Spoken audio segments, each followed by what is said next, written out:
Kenny, can you explain what we're doing here? Hey, why we don't on the other line? Well, because that's for VIPs, unless you're a very important person. To me, you don't seem like a VIP. We are the special. You are? Right? That's right. So we had to come to the back of the line. We are above the VIP. I thought you had more connections than this, Kenny. Yes, I was expecting to be at the very front. I do. I wonder why you sent me here. I think this is where Bill wants you to be. Where's your ticket?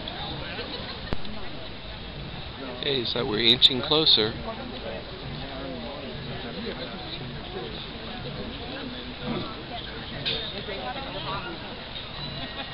I have a dog that's not people here, but just like.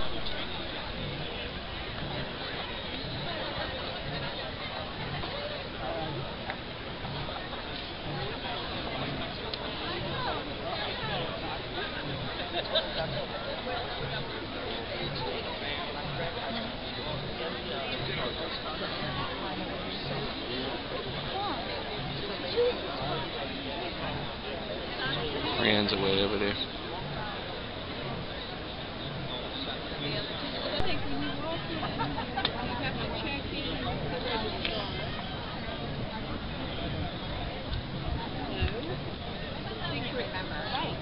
Right. I mean, I just feel like maybe I had to say that. I don't know, but I will say. Wherever you are, not very far, people you know, make it all.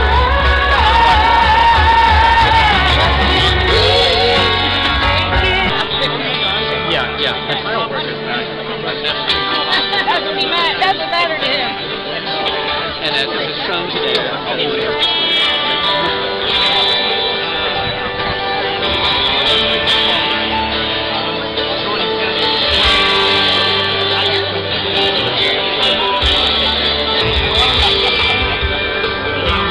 So you must be a fan. I don't think I realized how much of a fan I was until after This is it, yeah. I thought he was so amazing. She saw him in concert in Bangkok.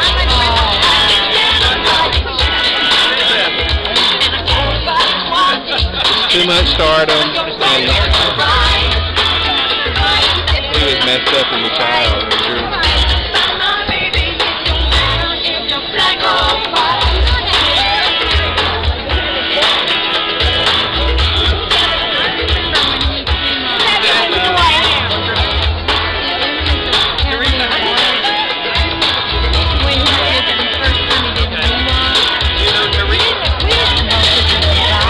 At the Soul Train, the 25th Motown anniversary. Yeah, no one knew what it was then.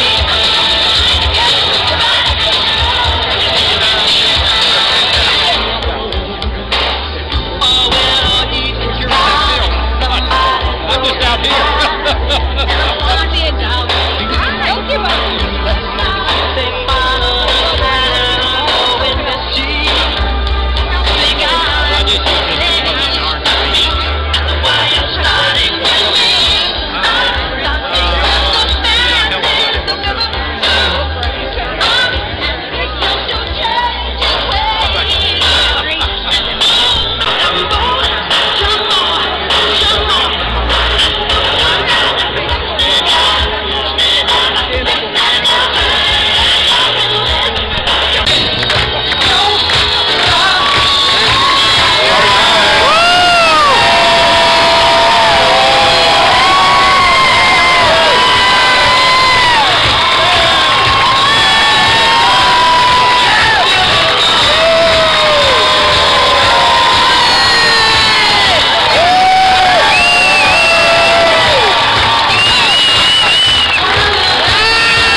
country needs you. We need for you to serve the people of Western North Carolina.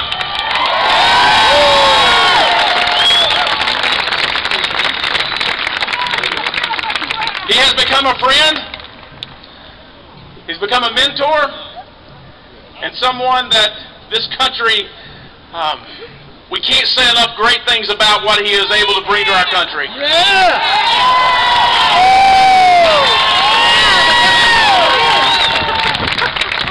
You certainly didn't come here to listen to me speak today, so I'm going to introduce That sounds bad. President Bill Clinton.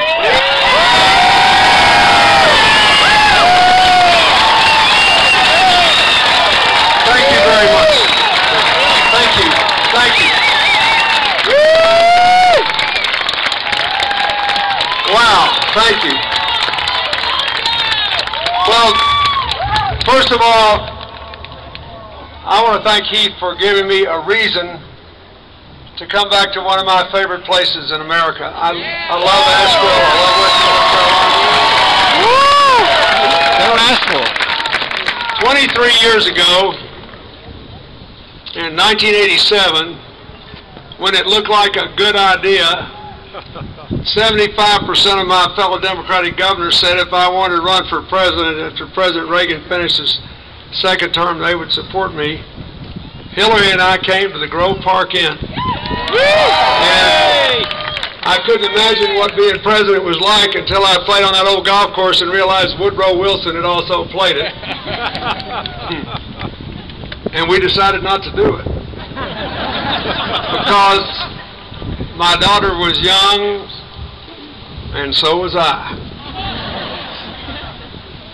And then 4 years later I ran when only my mother thought I could win. I've always loved this place. I also have to tell you that I asked Keith, the first thing I asked him, he walked out of here, I said, "Where's Thomas Wolfe's home from here?" He said, "Right over there." When I was a young man in my 20s, I read all his books.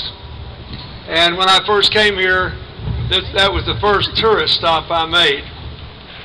And I want to say a little more about that in a minute, because he said a few things that bear on how we ought to be thinking about this today. I'm honored to be here for Heath, for Nicole, Navy, and Island. I told him once if he just showed everybody a picture of his family, he'd get about 70% of the vote. Don't say anything, just show them a picture of your family. Mayor Bellamy and all the legislators and other officials who are here, thank you. Folks, I like Heath Shuler a lot, and Hillary and I will always be grateful to him for the support and friendship he gave to her. But that's not why I came here today. He's been a really good congressman for you, too.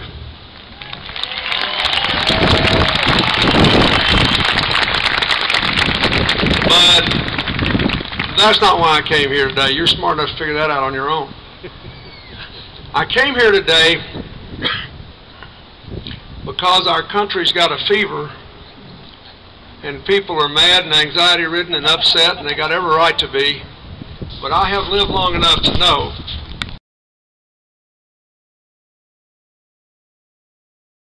the thing is, are you really sure that we could fill all these jobs?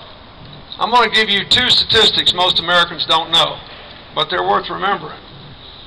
Today, there are 3 million opening jobs at the rate we have in every other recession we've come out of. The unemployment rate in America would be 2% lower than it is today. And psychologically, as well as economically, this country would be in a whole different place. You fill those jobs without anybody loaning anybody any money. The second thing you need to know about this training is that in this decade, for the first time literally in my lifetime, and that is sadly a long time, we fell from 1st to 9th in the world in the percentage of our adults with 4-year college degrees, and to 12th in the percentage of our young adults with 4-year college degrees. Here's the interesting thing.